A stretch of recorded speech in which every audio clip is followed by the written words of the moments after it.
वेदा, ये वेद से शुरू होता है। वेद का मतलब क्या होता है? नॉलेज, ज्ञान, जानना, है ना। देखो वेद से शुरू होता है। वेद में देखोगे 4 वेद है ना। वेद में 4 वेद है, ऋग्वेद, ऋग्वेद है, हाँ, यजुर्वेद है, सामवेद है, अथर्ववेद है ना। 4 वेद है। वेद के बाद भी एक इसका लाइन है ब्राह्मण। एक अलग ग्रंथ आता है ब्राह्मण, जैसे शतपथ ब्राह्मण, ऐतरेय ब्राह्मण, कौशितकी ब्राह्मण। इसके बाद आता है अरण्यक। अरण्य मतलब फॉरेस्ट होता है ना, जंगल की किताब है ये। अरण्यक के बाद आता है उपनिषद। उपनिषद, है ना। उपनिषद का तो वैसे शाब्दिक अर्थ होता है गुरु के समीप बैठना, पर देखो उपनिषद का मतलब होता है वेदांत। वेदांत मतलब एंड ऑफ वेदास, यानी वेद यहां खत्म हो रहा है। वेदांत हो गया, वेदों का अंत हुआ, यानी यहां से शुरू हुआ, यहां खत्म हुआ है। हम्म। अब इसका देखो क्रमिक विकास हुआ है। जैसे वेद में मान लीजिए आपका ऋग्वेद, ठीक है ना। ऋग इतिहास सुनो, समझो ना, अभी बहुत सारा चीज मिलेगा। जैसे ऋग्वेद है, ऋग्वेद में क्या मिलेगा? श्लोक मिलेंगे आपको, जिसे आप श्लोक कहते हैं या जिसे आप मंत्र कहते हैं। तो अब जैसे मान लीजिए ऋग्वेद में एक श्लोक है, गायत्री श्लोक है। गायत्री श्लोक का शाब्दिक अर्थ तो ऋग्वेद से पता चल जाएगा, पर गायत्री श्लोक का आंतरिक मीनिंग, इंटरनल मीनिंग क्या होगा? जैसे आप लोग कोई कविता पढ़ते हैं ना, कविता का शाब्दिक अर्थ हुआ, उसके अंदर वो कवि क्या कहना चाहता है, इंटरनल मीनिंग होता है। तो इंटरनल मीनिंग आपको यहां नहीं मिलेगा, इंटरनल मीनिंग मिलेगा यहां ब्राह्मण में, ठीक है ना। यहां श्लोक पता चला, उसका बाहरी मीनिंग पता चला, आंतरिक मीनिंग मिला आपको ब्राह्मण में, ठीक है ना। अब इसको पढ़ना कैसे है? सुबह में पढ़ना है कि शाम को पढ़ना है? क्या कपड़े पहन के पढ़ना है? कितने बार पढ़ना है? कैसे उच्चारण होना चाहिए? कि जोर से पढ़ना है, धीरे से पढ़ना है? ये रूल रेगुलेशन मिलेगा अरण्यक में। अरण्य मतलब जंगल, यानी जंगल की किताब है। इसका मतलब ये होता है कि आपको जंगल में जाके इस पे मास्टरी करके आना है कि हमको ऐसे पढ़ना है। जब आप मास्टरी करके आ गए तभी जो है वापस आइएगा सोसाइटी में। कहीं हो सकता है आपका फ्रीक्वेंसी वेवलेंथ गड़बड़ा गया पढ़ने में, तो सोसाइटी पे उल्टा असर न पड़ जाए, इसलिए इसको जंगल में जाके मास्टरी हासिल करनी है, सीखना है इसको। अब मान लीजिए यहाँ मीनिंग पता चला, यहाँ इंटरनल मीनिंग पता चला कि अच्छा गायत्री श्लोक पढ़ेंगे तो मेरे साथ ये होगा। कैसे पढ़ना है यहाँ पता चल गया कि गायत्री श्लोक आपको 5 लाख टाइम्स पढ़ना है और पीरियड में पढ़ना है, ऐसे उच्चारण से पढ़ना है। 5 लाख टाइम पढ़ लिया आपने, हाउ डू यू फील, क्या फीलिंग हुआ आपको? ये फिलॉसफी यहां मिलेगी, ठीक है ना। तो यहाँ अंत हो गया वेद का। ये हाईएस्ट फिलॉसफी, एलिमेंटल नॉलेज है। सत्य यहाँ पे पता चलेगा कि फाइनली हमको क्या मिला। ये इतना आसान नहीं है, बोर्ड पे भले ही हमने लिख दिया कैसे होता है, इतना आसान नहीं है। कितने लाखों मर खप गए सीखने में। आपको मिलेंगे ना, वो क्या बोल रहे हैं, 500 साल लग गया करीब उपनिषद लिखने में। शुरुआती दौर में क्या होता है ना कि देखिए मान लीजिए जैसे आप गायत्री श्लोक पढ़ रहे हैं, आप लाखों टाइम्स पढ़ रहे हैं, आपके साथ क्या हो रहा है आपको खुद पता नहीं चल रहा है। आप खुद गुरु हैं, खुद चेला हैं। अभी आपको जाना, अभी आप कहिएगा कि चलो भाई हम संसार त्याग कर रहे हैं, हम प्रभु से मिलेंगे, तो आपको बाजार में 50 जो है गुरु मिल जाएंगे। तो हमारे हिसाब से हमारे ऐसे चलो तो वैसे चलो, तो ये योगा है, वो योगा है, ऐसे कर लो, ये कर लो। इनके पास कोई नहीं था, ये खुद गुरु खुद चेला है। तो शुरुआती जब उपनिषद पढ़ोगे ना, जैसे कौशिता की उपनिषद, वो शुरुआती उपनिषद है। मेडिटेशन एक टेक्निकल चीज है। जब ये पढ़ रहे हैं या जो भी इसमें रूल रेगुलेशन के हिसाब से चल रहे हैं, तो इनके साथ कुछ हो रहा है। कभी लग रहा है करे मैं हवा में उड़ रहा हूँ, कभी लग रहा है मैं शरीर से बाहर निकल गया हूँ, तो इनको समझ में नहीं कि हमारे साथ हो क्या रहा है। तो शुरुआती जो उपनिषद है ना, वो बहुत उल्टा सीधा लिखा हुआ है, उसमें आपको हंसी आ जाएगी। एक जो है पढ़ रहा है, मेडिटेशन कर रहा है, वो शरीर से बाहर निकल गया, और उल्टा से जब होश में आया तो उल्टा सीधा लिख रहा है, मैं ना चंद्रमा पे चल गया था, वहां पे एक दरबान था, वहां हमने हाय हेलो किया, मतलब प्रणाम नमस्कार किया, ठीक है। इन लोग को खुद समझ में नहीं आ रहा कि क्या हो रहा है। फाइनली जब तुम आओगे इस पे ना छंदोग्य उपनिषद में, तब पता चलेगा कि हो क्या रहा है, ठीक है। और श्वेताश्वतार उपनिषद, फाइनल शिव ही सत्य है, ठीक है ना। तो यहाँ पे उपनिषद में बहुत ही क्या बोल रहे हैं, कॉम्प्लिकेटेड टाइप का ज्ञान है, गूढ़ नॉलेज है। इनका पूरा फिलॉसफी उपनिषद का आत्मा और परमात्मा के इर्द गिर्द घूमेगा। परमात्मा वर्ड नहीं, आत्मा और ब्रह्म के इर्द गिर्द घूमेगा। परमात्मा वर्ड शंकराचार्य ने यूज किया है 8वीं 9वीं शताब्दी एडी में। बेसिकली शंकराचार्य का सबसे बड़ा योगदान यही है कि इन्होंने उपनिषद को सिस्टमेटिक बनाया है, नहीं तो उपनिषद समझना आसान काम नहीं है। बहुत ही अजीब तरह की फिलॉसफी है इसमें। अच्छा, अब देखिए, ये हुआ ऋग्वेद। क्या होता है कि रिलीजन जो है सोसाइटी के हिसाब से चलता रहता है। ये हम लोगों के पास जो पूरा वैदिक लिटरेचर है ना, इसको आप बांट सकते हैं। 1500 बीसी से आता है और पूरे 600 बीसी तक आता है, ठीक है ना। तो 1500 साल का इतिहास जो है, बल्कि इसमें बहुत सारे परिवर्तन आए होंगे समाज में, वो उसी के हिसाब से लिटरेचर में भी परिवर्तन आएगा, है ना। तो देखो, ऋग्वेद इस पीरियड में जो जिस समाज के लोग ये बना रहे हैं, आर्य लोग हैं। आर्य एक भाषाई समूह है, एक तरह की भाषा बोलने वाले को हम लोग आर्य कहते हैं। शाब्दिक अर्थ होता है कुलीन, नोबल। तो जितनी इसको आर्य लोग इस समय भारोपीय भाषा बोल रहे हैं, जिसको आप इंडो यूरोपियन लैंग्वेज बोलते हैं। Indo European language.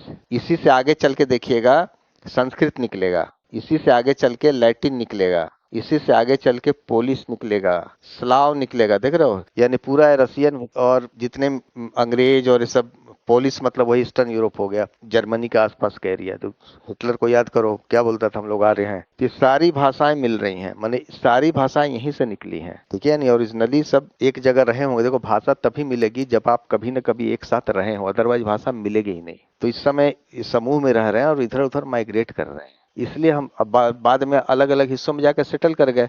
पर भाषा का जब रूट खोजेगा तो पता चलेगा कि कहाँ से आ रहे हैं। हम लोग माँ बोलते हैं, देखो अंग्रेज लोग मदर बोलता है, इतनी सिमिलरिटी कैसे आ सकती है ना। फारसी लोग मादर बोलते हैं, इतनी सिमिलरिटी कैसे आ सकती। हम लोग पिता बोलते हैं, उधर पेटर बोलते हैं, या उस पास पास ही वर्ड आ रहा है, इतनी सिमिलरिटी कैसे आएगी। तो इस समय देखो, ऋग्वेद का जो पीरियड है, इस समय सोसाइटी घूम रही है, इधर से उधर घूम रही है। अभी कुछ भी नहीं है उनके पास, खेती वेती कुछ नहीं जानते हैं, अनाज के नाम पे बार्ली उपजा रहे हैं। अब देखो, इस पीरियड में ये बीमार भी पड़े होंगे, है ना, बहुत सारी चीजों की जानकारी हुई होगी। तो ये जो रिलीजन से जो अलग चीज की जानकारी है, उसको कहाँ रखेंगे ये। तो हर वेद के साथ एक उपवेद जुड़ा हुआ है, ठीक है। जैसे ऋग्वेद के साथ जुड़ा हुआ है आयुर्वेद, ठीक है, मतलब साइंस ऑफ मेडिसिन। 500 साल के पीरियड में लोग बीमार पड़ रहे हैं, जो भी जड़ी बूटी है, जो भी हर्ब खोज रहे हैं, उसको एक अलग में रख दिया कि यह ऋग्वेद का उपवेद है, ठीक है ना।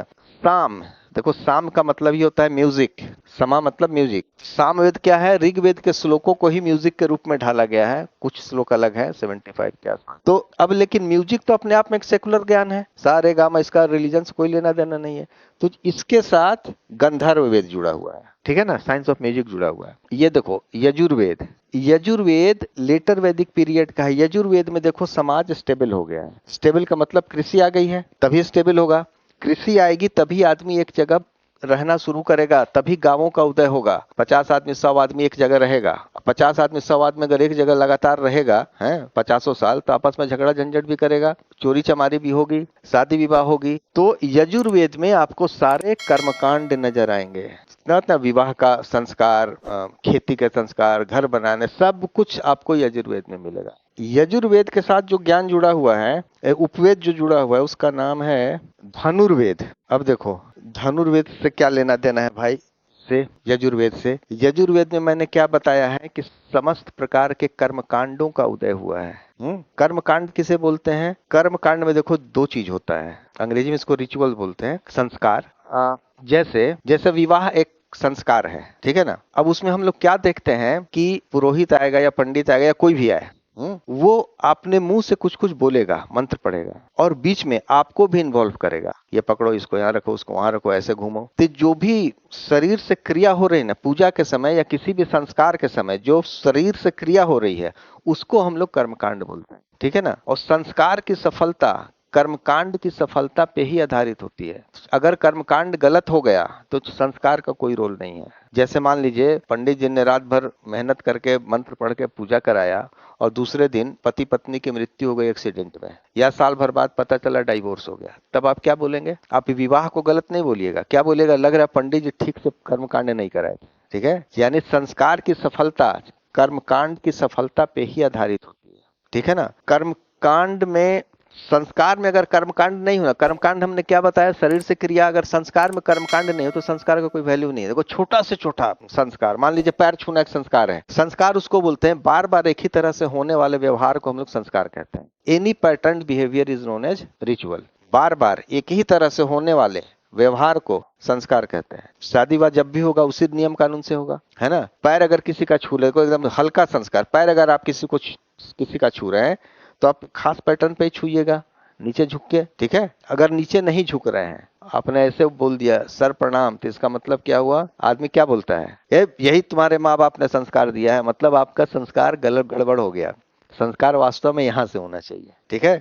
ये संस्कार क्या है, सोसाइटी को रेगुलेट करने के अलिखित नियम कानून होते हैं। तुम्हारे पास आज कॉन्स्टिट्यूशन है, आज पुलिस वो है, आज सिविल लॉ है, क्रिमिनल लॉ है। उस समय क्या था, उस समय सोसाइटी को कैसे रेगुलेट किया जाता था, संस्कारों के माध्यम से, ठीक है। तो संस्कार क्या होते हैं, ये समाज को नियंत्रित करने के अलिखित कानून होते हैं। तो अभी मैं बोल रहा था कि देखो छोटा से छोटा संस्कार, मान लो पैर छूना एक संस्कार है, तो आपने पैर छुआ तो उसमें कर्मकांड होना जरूरी है। अगर कोई मेरा पैर छुएगा तो मेरे शरीर से क्रिया होगी, हाथ उठेगा मेरा, मुंह से कुछ बोलेंगे, खुश रहो। अगर आपने पैर छुआ और हम चुपचाप खड़े रहे, इसका मतलब क्या हुआ, आपके पैर छूने का वैल्यू नहीं है। फिर आप क्या बोलेगा, अरे पैर भी छुए, देखो कुछ बोले भी नहीं। यानी संस्कार में कर्मकांड जब तक नहीं होगा तब तक उसका कोई वैल्यू नहीं है। कर्मकांड की सफलता, अगर हमने आपको आशीर्वाद दिया तभी आपका पैर छूना सफल होगा, ठीक है ना। तो कर्मकांड का जो ज्ञान है ना, ये रिलीजन से नहीं जुड़ा है। कर्मकांड अपने आप में एक सेकुलर चीज होता है जो एक पार्टिकुलर वेवलेंथ और फ्रीक्वेंसी पे आधारित होता है, जो आंख से दिखता नहीं है। अभी हम लोग बात कर रहे हैं, ये मेरा मोबाइल है, आपको फोन करेंगे, आप फोन उठा लीजिएगा। इस मोबाइल से उस मोबाइल में क्या गया है, आंख से दिख रहा है, पर आप हमारी आवाज तो आप सुन रहे हैं। ये इसी प्रकार का कर्मकांड होता है। ये भी एक कर्मकांड है कि ये एक कर्मकांड इसलिए है क्योंकि एक पार्टिकुलर वेवलेंथ और फ्रीक्वेंसी पे ही ये काम कर रहा है, और जहां फ्रीक्वेंसी घटी रेडियो सिलोन पकड़ लेगा, है ना। तो फ्रीक्वेंसी और वेवलेंथ पे आधारित जो ज्ञान है उसका रिलीजन से कोई लेना देना नहीं है, उसको धर्म से जोड़ना ही नहीं है। आप लोग पढ़े होंगे, ये श्री राम जो है, राम जी जाके उधर पूजा कर रहे थे रामेश्वरम पे, राम की शक्ति पूजा। जब भी रावण को मार रहे थे, देख रहे करे तो शक्ति की गोद में बैठा हुआ है, तो उन्होंने पूजा किया कि ये मैं क्या देख रहा हूं, मैं इसको कैसे मारूं। तो शक्ति ने क्या जवाब दिया कि इसने हमको कर्मकांड से बांध रखा है, तुम कर्मकांड कर लो, हम तुम्हारे पास आ जाएंगे। यानी कर्मकांड का पाप पुण्य धर्म से कोई लेना देना नहीं, एक पार्टिकुलर वेवलेंथ है, ठीक है ना। जैसे वो एक पार्टिकुलर वेवलेंथ पे उससे आगे जाएंगे वो देवी उनके पास आ जाएंगे, इसका कोई धर्म से लेना देना नहीं है, ठीक है ना। तो जो धनुष विद्या है ये कर्मकांड पे आधारित है, इसलिए यजुर्वेद से जुड़ा हुआ है। जो उपवेद इसका है धनुर्वेद, वो कर्मकांड पे आधारित है।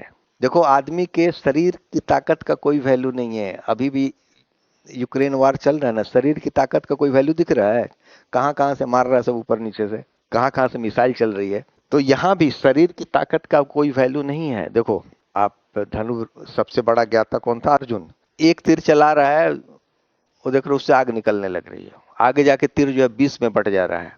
एक तीर चला रहा है, जमीन से पानी निकलने लगे, और सबसे खतरनाक वो ब्रह्मास्त्र होता है, ठीक है ना। ये क्या है, ऐसा आप ऐसा सोच सकते हैं कि कोई लोहे का तीर या कैसा भी तीर कितना भी ताकतवर आदमी चलाए, वो 100 मीटर से ज्यादा नहीं जा सकता है, 200 मीटर से ज्यादा नहीं जा सकता, फिर वो कैसे आग निकलने लग रहा है, वो कैसे पानी निकलने लग रहा है। ये ब्राह्मण क्या बोल रहा है कि देखो ये जो तीर है ना, ये साधारण तीर नहीं है, इस तीर में हमने अपने कर्मकांड से इसमें शक्ति भर दी है। अब जब तुम इसको चलाओगे तो आग बरसेगी, इसको चलाओगे पानी निकलेगा। तो वो कर्मकांड सेकुलर ज्ञान है, ठीक है ना। इसमें भी ये समझिए कर्मकांड से इसमें ताकत भरी हुई है, बट डायल करोगे सुनाई पड़ने लगेगा। इसका कर्मकांड क्या है, इसमें चिप डाला हुआ है, उसको निकाल के जरा इससे बात कर लो, नहीं बात होगा। तो चूंकि धनुष विद्या कर्मकांड से रिलेटेड है, इसलिए ये यजुर्वेद से जुड़ा है, क्योंकि कर्मकांड यजुर्वेद में आ रहा है। आपने मार्क किया होगा, अभी रामायण महाभारत सीरियल चल रहा था, आपने मार्क किया होगा कि लोग तीर निकालते थे और सीधे चलाते नहीं थे। तो सीधे चला नहीं रहे हैं, वो क्या कर रहे हैं, ऐसे तीर निकाल रहे हैं, सामने ला रहे हैं, कुछ बोल रहे हैं, ठीक है। उसके बाद चला रहे हैं, वो उसको डिकोड कर रहे हैं। लॉक है वो मेरा, आप लोग अपना मोबाइल लॉक करते हैं ना जी, और जब तक ये लॉक रहेगा कोई दूसरा यूज नहीं कर पाएगा। अगर मान लीजिए ब्राह्मण ने बोला कि ये वाला तीर है, इसको चलाओगे तो आग बरसेगा, तो कोई चुरा लिया तो इसलिए वो लॉक रहता है। उसको खोलने का जो है ना, अनलॉक करने का तरीका जिसके पास तीर है उसी को पता है। तो जब तक वो अनलॉक नहीं करेगा वो तीर नहीं काम करेगा, इसलिए वो तीर निकालेगा, कुछ कुछ बोलेगा, उसके बाद चला देगा। ठीक है, तो ये कर्म कांड है। अब यहां आता है अथर्ववेद, ये आखिरी वेद है। ठीक है, ये वो पीरियड है, एकदम देखो आखिरी है, कि आर्य लोग इंडिया में आ चुके हैं और यहाँ के लोकल पॉपुलेशन से मिक्सअप हो रहा है। तो जो लोकल ज्ञान है ना, उसके साथ जुड़ा, अथर्ववेद के साथ जुड़ा हुआ है शिल्पवेद। शिल्पवेद, शिल्प मतलब आर्किटेक्चर, आर्किटेक्चर समझ लो। अथर्ववेद, ये इसमें जो आयुर्वेद जो है ना, ये इसमें आप देखिएगा जनरली इस समय आर्यों का एक्सपेंशन साउथ में नहीं हुआ है। तो जो नॉर्थ वाले जो हर्ब है ना, हिमालय के इर्द गिर्द, उनकी जानकारी मिलेगी। पर इस समय तक जो है ना, लोकल पॉपुलेशन से मिक्सअप हो गए हैं लोग। तो भारत में जितनी चीजें हैं जड़ी बूटी, इसमें बहुत ज्यादा मिलेगा। मध्य प्रदेश की काफी जड़ी बूटियां मिलेंगी इस अथर्ववेद में। तो इससे जुड़ा हुआ है शिल्पवेद। हम्म अथर्ववेद से शिल्पवेद का क्या काम है?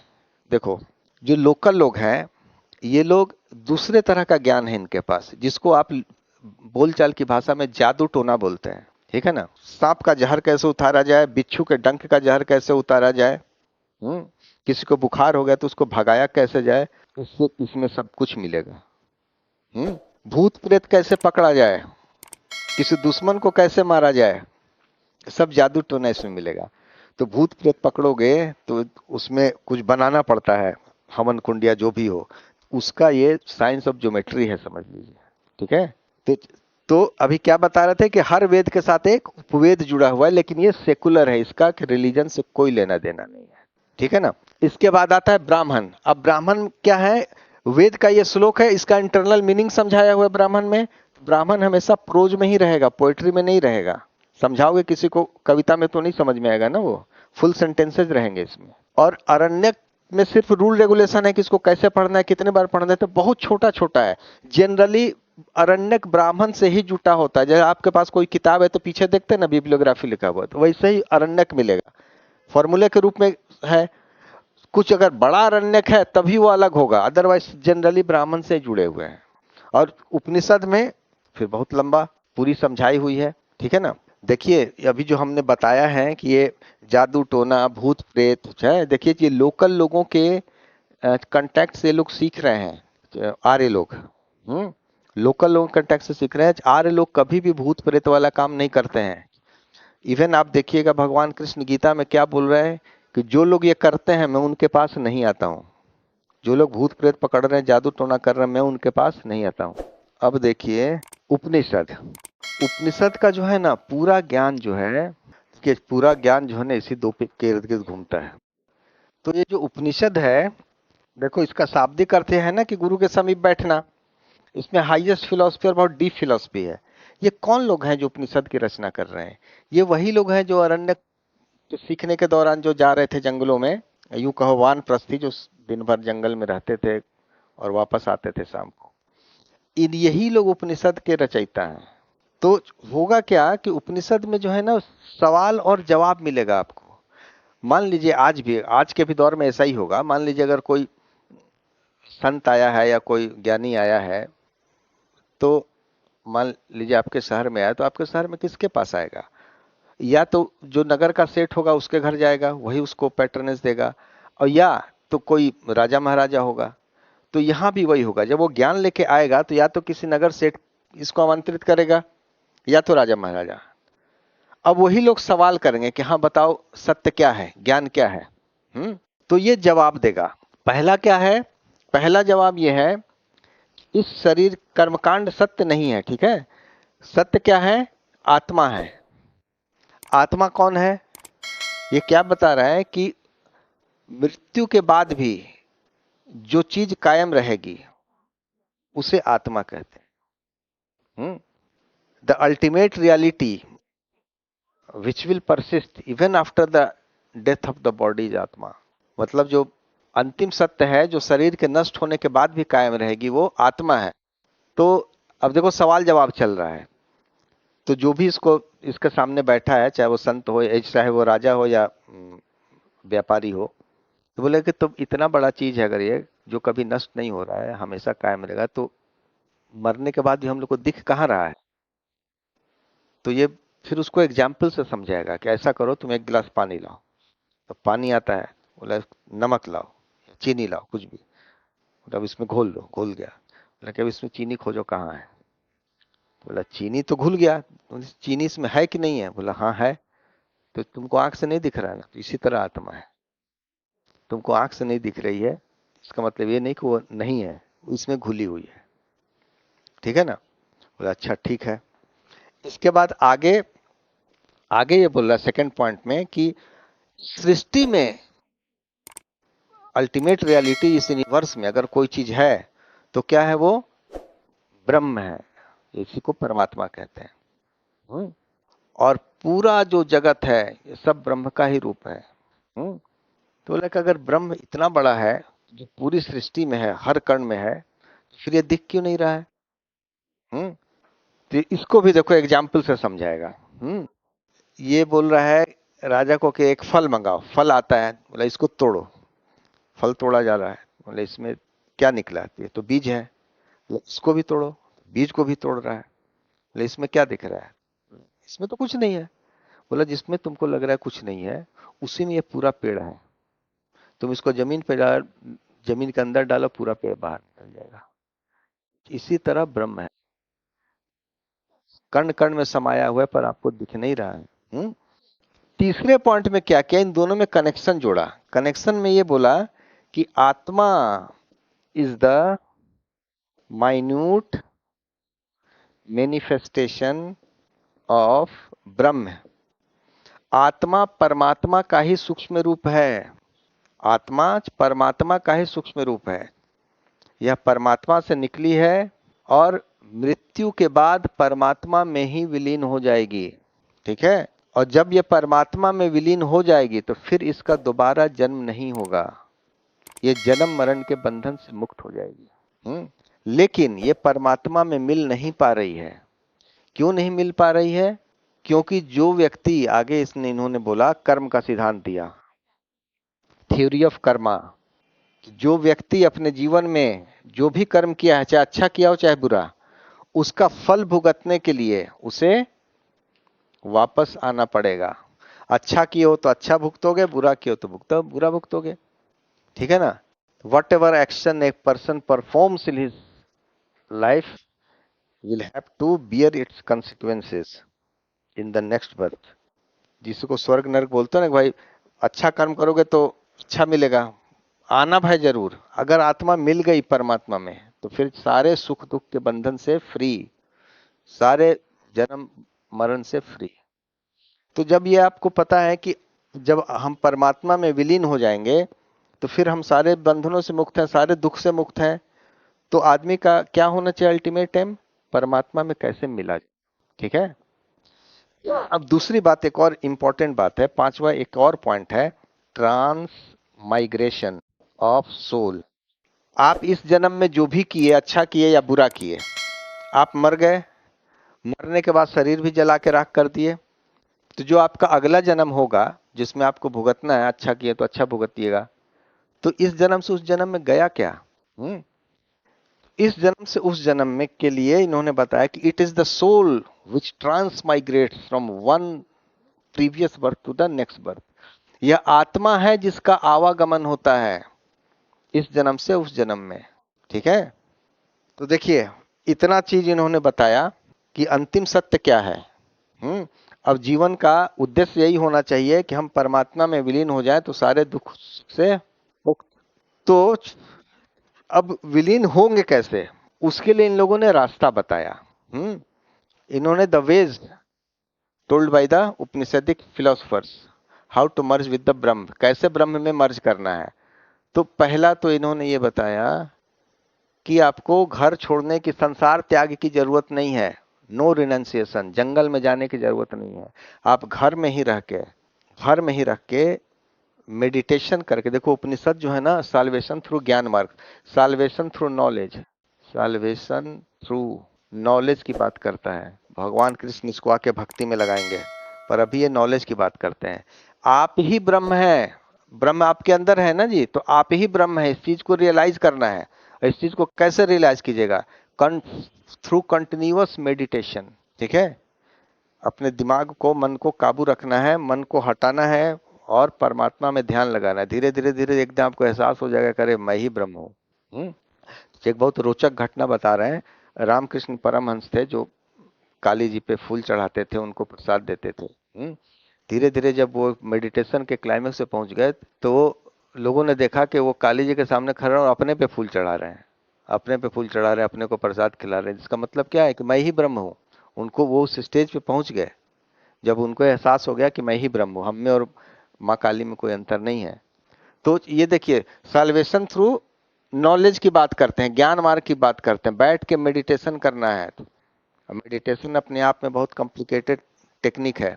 और दूसरा, मध्यम मार्ग की बात करते हैं, middle path. Upanishad advocate middle path for salvation. Middle path का मतलब होता है कि शरीर को कष्ट नहीं देना है कि भूखे प्यासे पड़े हुए हैं, आपको खाना खाना है, कम खाना है, भले ही जितना में मेडिटेशन हो जाए। शरीर को जीवित रखना जरूरी है भगवान को पाने के लिए, नहीं तो सांस बंद हो जाएगी।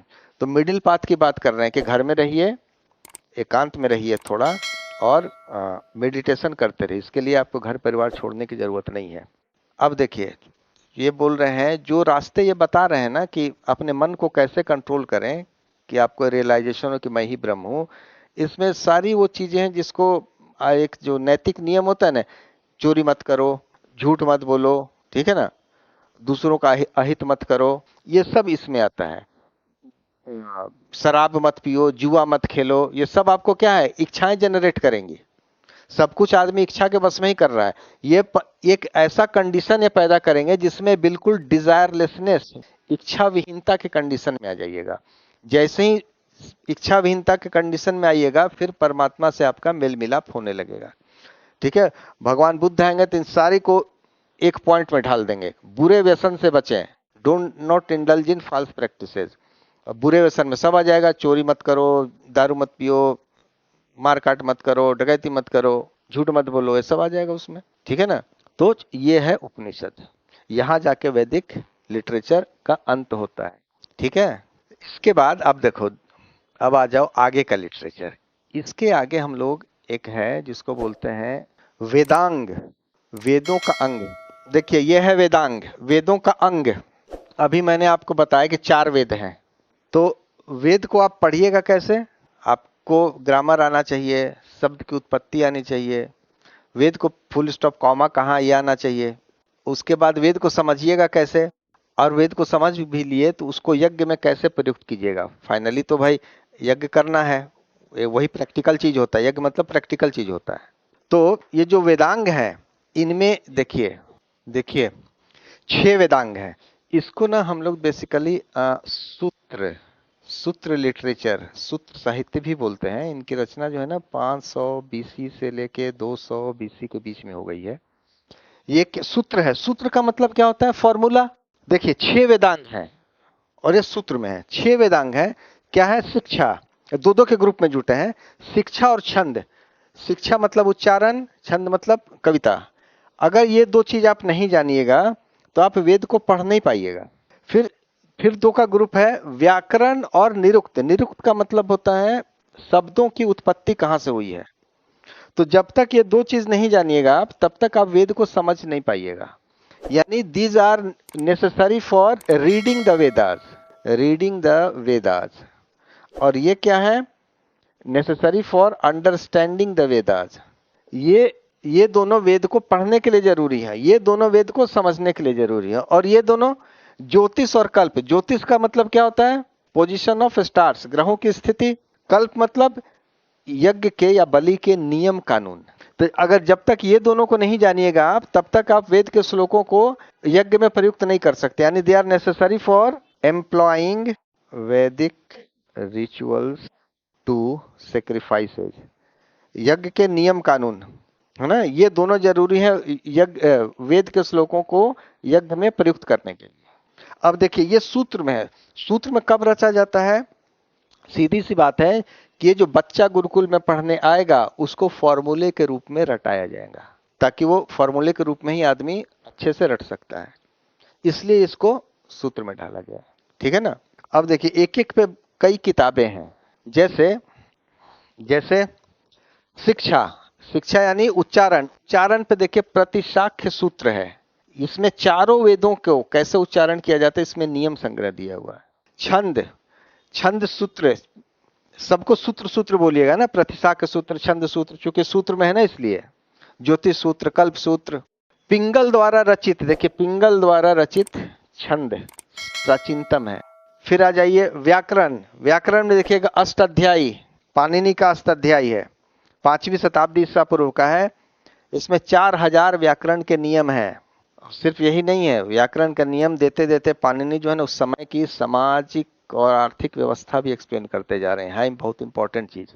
देखो 4000 नियम हैं इसमें व्याकरण के। आप अंदाज लगाइए कि पाणिनि कितने ज्ञाता होंगे व्याकरण के। 4000 बीसी में आया हुआ और आज हम लोग 2000 में जी रहे हैं, एडी में जी रहे हैं, कोई आधा नियम भी एक्स्ट्रा नहीं बना पाया, आधा नियम भी। हाँ 5वीं शताब्दी बीसी, इसमें 4000 नियम हैं व्याकरण के। अच्छा दूसरी है, एक किताब थी वार्तिक, आज ये हमें उपलब्ध नहीं है, ये 3री शताब्दी की थी। हम लोग को कैसे पता चलता है कि एक किताब थी छंद पे? ये इसका जिक्र पतंजलि करते हैं, ये किताब थी, पर आज है नहीं। तो ये अष्टाध्यायी है ना।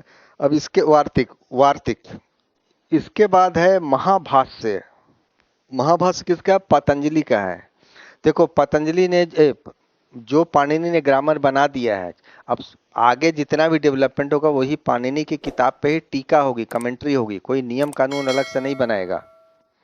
तो महाभाष्य जो पतंजलि के द्वारा रचित है, ये भी पाणिनि के अष्टाध्यायी पे टीका है। इसके बाद है काशिका वृत्ति, ये जलादित्य और वामन द्वारा लिखी है, 7वीं शताब्दी एडी की है, ये भी टीका ही है। अब आ जाओ निरुक्त। निरुक्त का मतलब शब्दों की उत्पत्ति, कौन सा शब्द कैसे आया है, यास्क द्वारा रचित है निरुक्त। प्राचीनतम किताब है, जितना ज्यादा से ज्यादा इसमें ऋग्वेद के जो है ना शब्द उनकी समुचित व्याख्या की गई है। नेक्स्ट आ जाओ ज्योतिष सूत्र। देखो इसमें कुल 40 श्लोक हैं, इसका लेखक अज्ञात है, लेकिन हम लोग को ये ऐसा लगता है कि ये थोड़ी बाद की रचना है, इसलिए है क्योंकि ये ना सूत्र में है नहीं, चूंकि इसके नाम के साथ जुड़ा हुआ इसलिए हम लोग इसको ज्योतिष सूत्र बोल देते हैं, पर वास्तव में ये पूरे फुल लाइन में है, फुल सेंटेंसेज में है, सूत्र में नहीं है। अब नेक्स्ट आता है ज्योतिष सूत्र। हाँ तो ये सूत्र में नहीं बल्कि पद्यबद्ध रचना, तो इससे संभवतः बाद की रचना है। अब आता है कल्प सूत्र, यज्ञ के विधि विधान नियम कानून, ये 3 पार्ट में बटा हुआ है। यहीं से आगे जो है ना भारत सामाजिक और सामाजिक ने नियम कानून लीगल व्यवस्था का एक्सप्लेनेशन होगा। देखो कल्प, कल्प सूत्र जो है 3 पार्ट में बटा हुआ है। पहला आता है श्रौत सूत्र, फिर है गृह्य सूत्र, फिर है धर्म सूत्र। ठीक है ना। श्रौत सूत्र, इसमें क्या है इसको देखो ठीक से समझो बच्चों, इसमें क्या है श्रौत सूत्र मतलब डील्स विथ बिग सेक्रीफाइसेज, बड़े बड़े यज्ञों का वर्णन है, उनके नियम कानून का है, अश्वमेध, राजसूय, वाजपेय।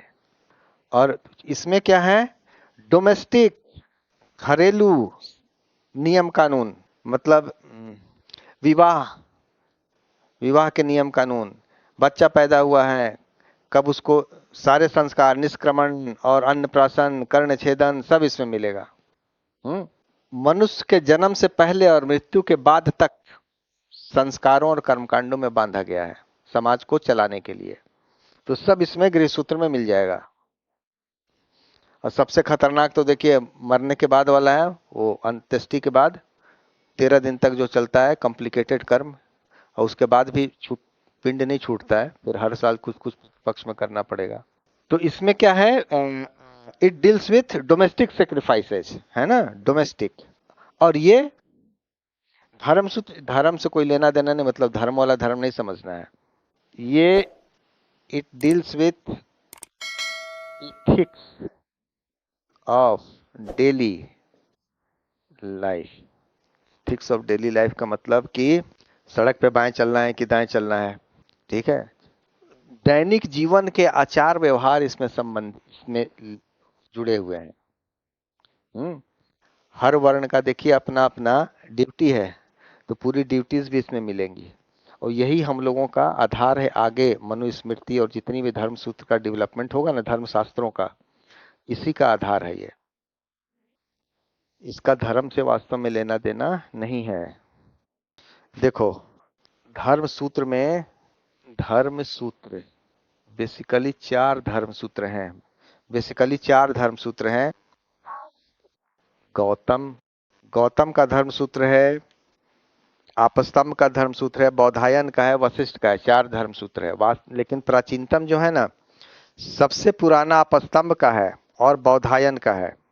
लेकिन जनरली लोग कहते हैं कि गौतम का ही प्राचीन है, प्राचीनतम है, पर वास्तव में है नहीं। चारों का लिखा मैं दे दूंगा आपको। इसको अब दूसरे रूप में समझिए, ये हम लोगों के लिए क्यों जरूरी है। स्रोत सूत्र क्या है, बड़े बड़े यज्ञों का वर्णन कर रहा है, ठीक है ना। बड़े यज्ञ में क्या होगा, मान लीजिए राजा अश्वमेध यज्ञ करवा रहा है, तो उसके बाद आम आदमी को क्या लेना देना अश्वमेध से।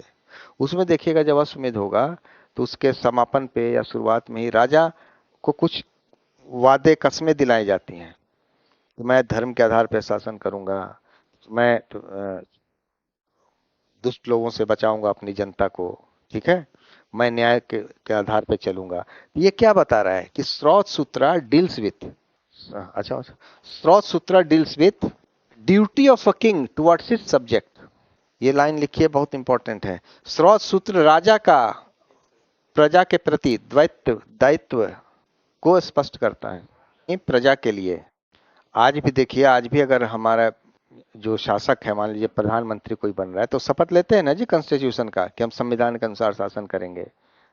तो ये यहां भी यही हो रहा है। यहां क्या है गृह सूत्र में कि परिवार के मुखिया का अपने परिवार के प्रति क्या दायित्व है, ये बताता है। और यहां व्यक्ति का, धर्म सूत्र में क्या है, व्यक्ति का अपने समाज के प्रति क्या दायित्व है, ये बताता है। तो अब 4 धर्म सूत्र हैं। अब इन्हीं धर्म सूत्रों को आधार मान के आगे स्मृतियां लिखी जाएंगी, इन्हीं धर्म सूत्रों को। अच्छा, एक पॉइंट मैं बताना भूल गया था, जो स्रोत सूत्र था इसका एक हिस्सा है छोटा सा जिसको शुल्व सूत्र बोलते हैं। क्योंकि स्रोत सूत्र में बड़े बड़े यज्ञ हैं, तो यज्ञ जो वेदी बनती है ना, उसकी कितनी ऊंची होगी, कितनी गहरी होगी, किस एंगल पे होगी, ये उसमें शुल्व सूत्र में दिया है। साइंस ऑफ मेजरमेंट है ये, ज्यामितीय है ये।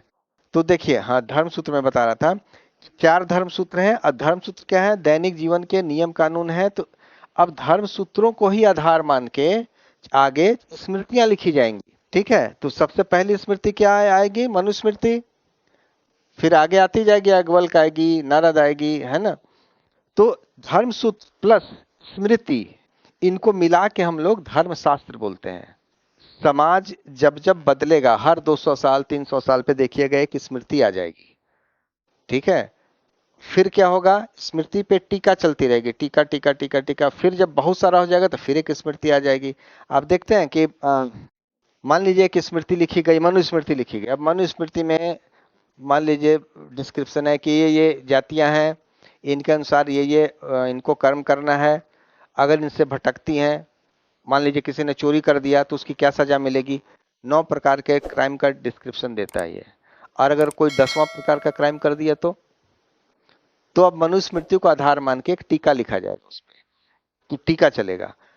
फिर पता चला कि 200 साल में पूरा समाज ही बदल गया, बहुत सारे टीके हो गए, तो फिर एक नई स्मृति लिख दी जाएगी, ठीक है ना। तो स्मृति, फिर उस पर टीका, फिर उस पर स्मृति, फिर उस पर टीका, वो चलते। टीका लिखने की परंपरा 19th सेंचुरी एडी तक चलती रही है, जब तक अंग्रेजों ने सिविल और क्रिमिनल कोड नहीं लाए, ठीक है ना। 19th सेंचुरी एडी तक चलती रही, नहीं तो रूल रेगुलेशन ही भंग हो जाएगा ना। और कैसे हम लोग, देखो हमारा संविधान है, हम लोग लगातार संशोधन किए चले जा रहे हैं। एक समय ऐसा आ जाएगा, इतना सारा संशोधन हो जाएगा ना कि संविधान को फिर से रीराइट किया जाएगा। तो वो जो हम लोग छोटा छोटा जो परिवर्तन ला रहे हैं, उसको टीका समझ लीजिए।